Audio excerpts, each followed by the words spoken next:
What is up? My name is Konstantin Baum. I'm a master of wine, a retailer and a consultant, and this is my channel where we're thirsty for knowledge and wine. This is Wine in 10, where I tell you everything you need to know about a grape variety or a region. But first of all, I want to thank you for 1,000 subscribers. This is really amazing, at least for me. If you haven't subscribed yet, then make sure that you hit that subscribe button to become part of the first 2,000 subscribers. I have a blocked nose, so fortunately I don't have to do a wine tasting today.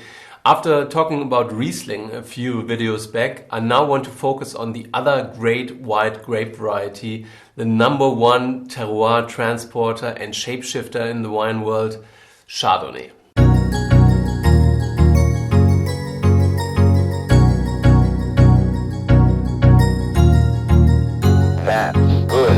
So what is Chardonnay? Chardonnay, first and foremost, is the most widely planted white grape variety in the world, after a grape variety called Airen. But Airen is used for brandy production quite a bit, so you could argue that Chardonnay is probably the most widely planted white grape variety used for winemaking. So 210,000 hectares of Chardonnay vineyards are planted all around the world. But what is really interesting about Chardonnay is that it also produces some of the most sought after and most expensive wines. I call it the shapeshifter because the varietal expression of Chardonnay is strongly influenced by the place where it grows and the way it is treated in the winery. Chardonnay is also so successful that it has been despised and demonized by sommeliers all around the world. ABC, anything but Chardonnay, became the acronym that described the resistance to the grape variety that everyone loved to drink. Even though Chardonnay is that famous, it's actually in more wines than people think. Every sommelier had the situation where a guest asked for a Chardonnay, you brought a Chablis, and the guest gets mad at you because you didn't bring a Chardonnay. Chablis is a Chardonnay, dude. Like with every famous grape variety, there are lots of stories about the origins of Chardonnay. We now know that it's a natural cross between Pinot Noir and Gouais Blanc, and it's likely from Burgundy, where it was first mentioned in the 17th century. It has probably been named after the village of Chardonnay in Burgundy's Mâconnais, and in the past Chardonnay has been confused with the grape variety Pinot Blanc quite often. Why is that, you might wonder? Let's look at the Bible. So Chardonnay has those small cylindrical grapes with leaves that have 3 to 5 lobes and that look pretty similar to Pinot leaves.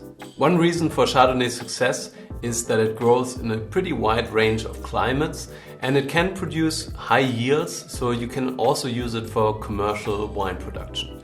But if you want quality, then you really have to make sure that the yields are pretty low. The vine is very vigorous and it buds pretty early, which means that it is susceptible to spring frost. Coulure and millerondage are pretty common with Chardonnay, which basically means that you have a lot of shot berries that don't really grow to full size on a bunch, which can be an issue when it comes to wine production because your yields also will be lower. Another problem with Chardonnay is that the skins are pretty thin, which means that it can be attacked by botrytis and other forms of rot quite easily.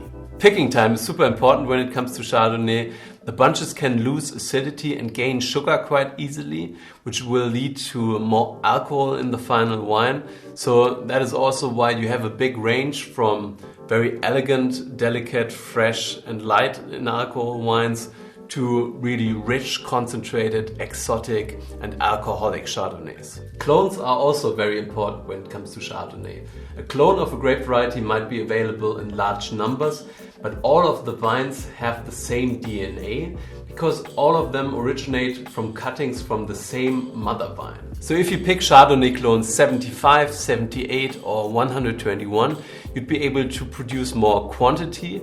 If you pick 76, 95 or 96 instead, you'd be able to produce higher levels of quality. So as you can see, it doesn't really end with knowing more about the grape variety. You also need to understand the clones in order to really understand what you have in the glass in front of you. So when it comes to winemaking, the grape variety actually offers the winemaker lots of different options to work with it in the cellar. You can use stainless steel, barriques, large oak foeders. You can do malolactic fermentation or not. You can do lees stirring with Chardonnay.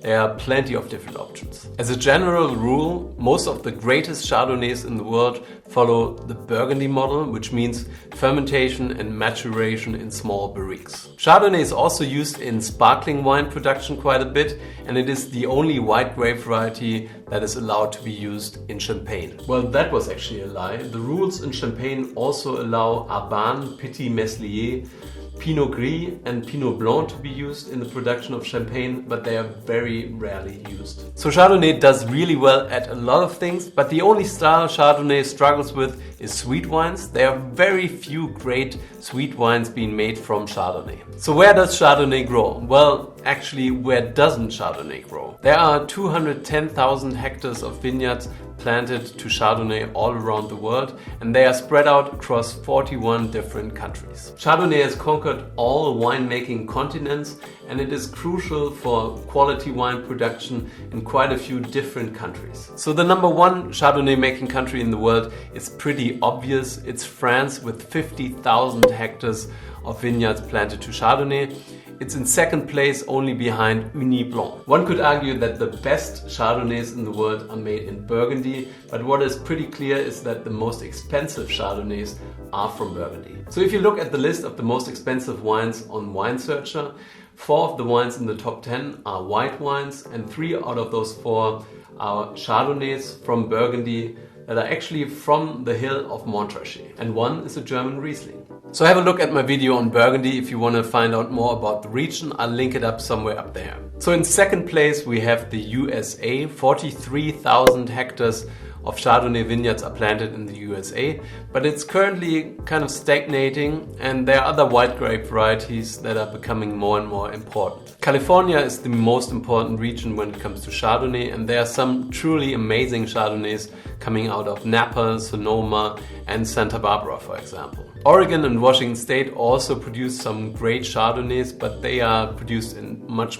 smaller quantities. In third place we have Australia with 21,000 hectares of Chardonnay vineyards. It's the third most planted grape variety in Down Under after Shiraz and Cabernet Sauvignon. Australia first started off with really rich and oaky Chardonnays. Some of them were really cheap, but since the 2000s the style has changed quite a bit, and there are more and more producers focusing on freshness and vibrancy in their Chardonnays. So number 4 might come as a bit of a surprise. It was actually a surprise for me.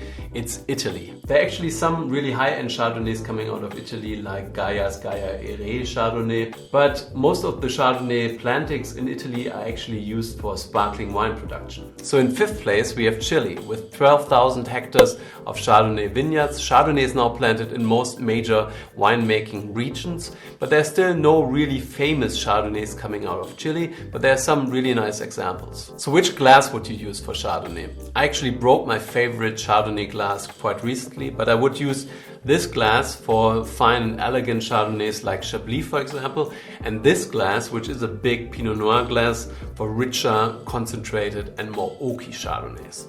So when it comes to flavor profile, Chardonnay isn't an aromatic grape variety. Chardonnays from cool climates smell of lemon peel. Chardonnays from warmer climates can smell of mango and pear drops. On the palate, Chardonnay tends to be richer with medium acidity, and a lot of Chardonnays are either aged in oak or flavored with oak chips. Thank you for watching. I hope you learned something here. If you liked the video, then please like it down here. Subscribe to my channel to make sure that you're not missing one of my upcoming really cool videos. My question of the day is, what is your favorite Chardonnay? Please let me know down here in the comment section. I hope I see you again soon. Until then, stay thirsty.